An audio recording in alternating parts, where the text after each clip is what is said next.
Hey, is that weird? We're gonna go with it. Welcome back. Time to get into this.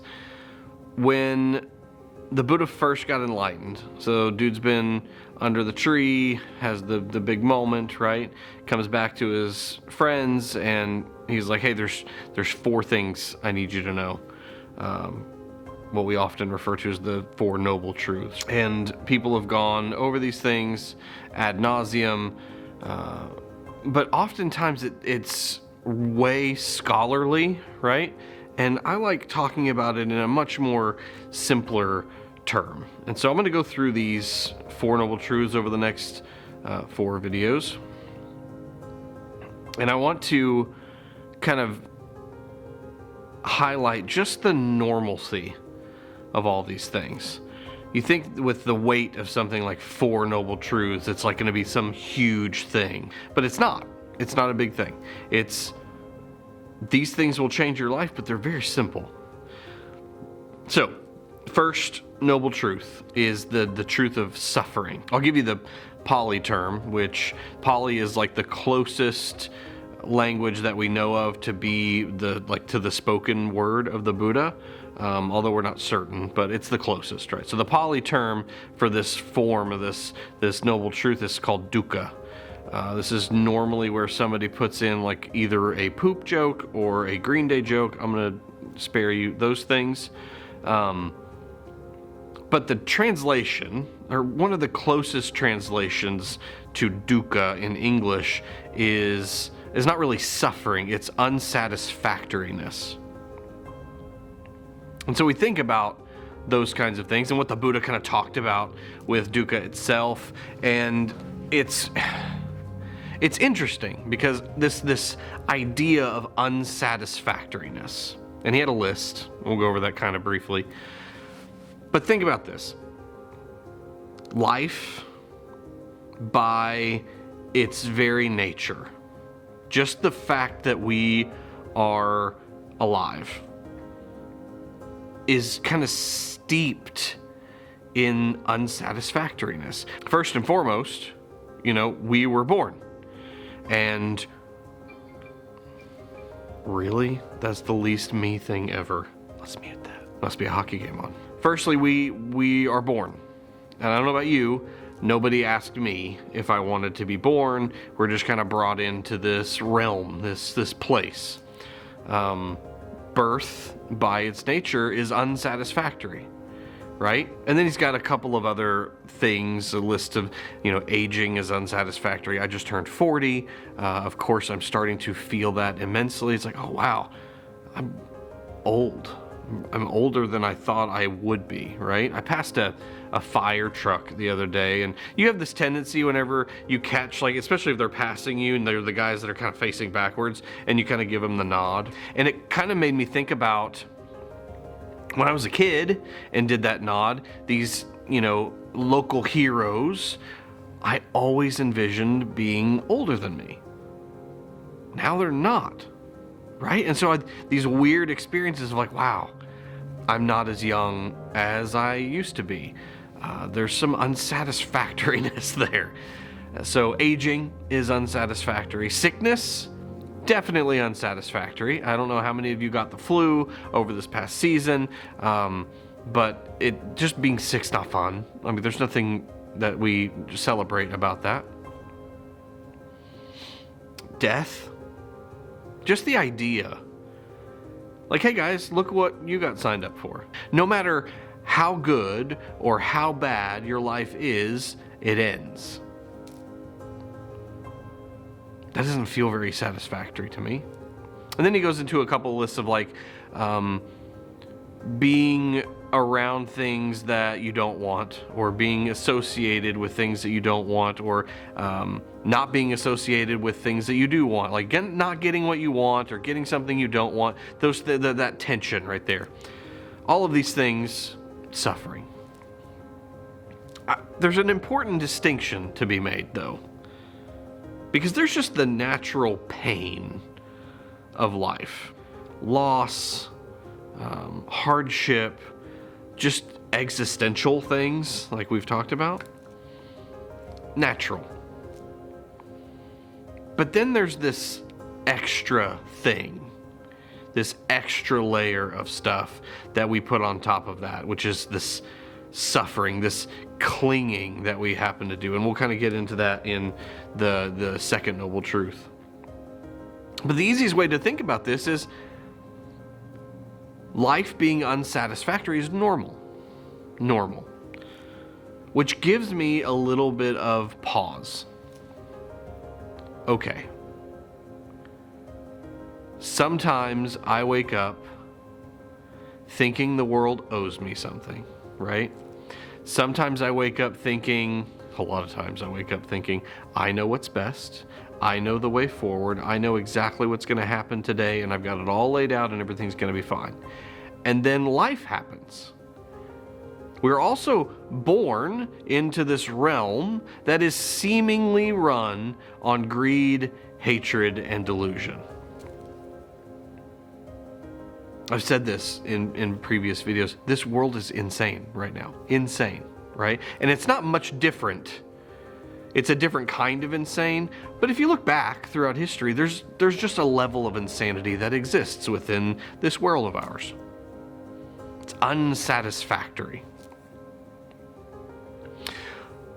But with each of these teachings, there is a bit of a homework, a bit of a lesson involved.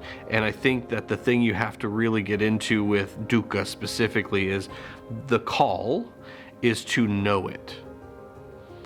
Our tendency as humans is to run away from discomfort and to grasp pleasant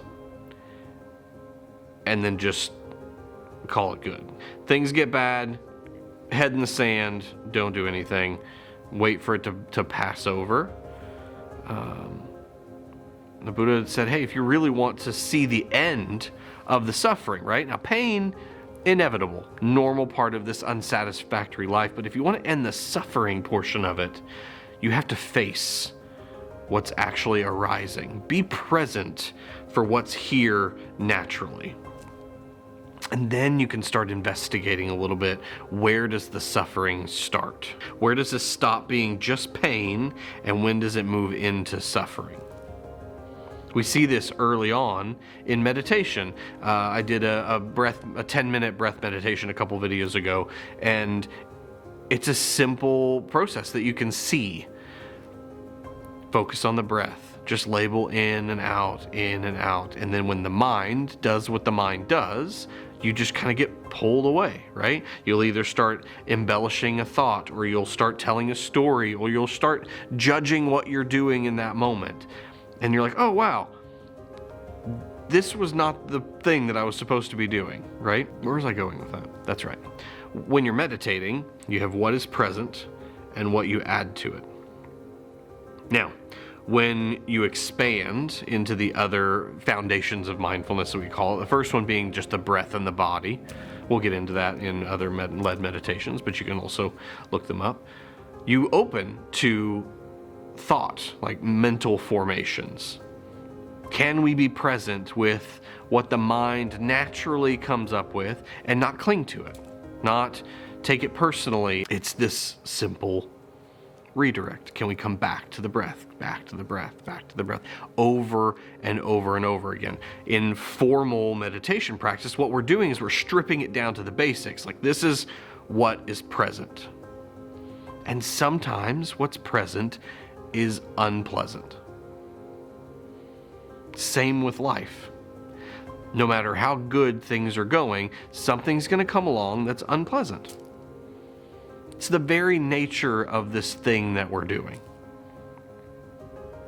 And so sometimes people think that Buddhism's kind of pessimistic, or they interpret things as like everything is suffering, life is suffering. I've seen those be the translations of dukkha, life is suffering. Not the case. Not the case. It's just living in this world, in this realm, is by its very nature unsatisfactory. But what we can do is sit with that. Like, okay, what does this feel like in the body? What does this dissatisfaction actually feel like? How does it manifest physically? And you can do that pretty easily in meditation. Like, okay, cool. There's some anxiety arising, or there's some anger arising. What does that feel like? Break it up. Like, physically, what does that feel like? Be present for the things that arise. Because just as there are elements of dissatisfaction in our lives, there's also joy, things to be very grateful for. There are moments that we can catch, but we have a hard time doing that because we're so caught up in what we want and all of these other things. So we'll get into all of that. So, first noble truth. We are born into a realm that's unsatisfactory. Here is where we are. And then we move forward from that. Be present for what is. Have a grounded, foundational understanding of what's actually present. And only then can we move forward with wisdom. Only then can we understand how we can fully relate to this world by seeing this world for what it actually is.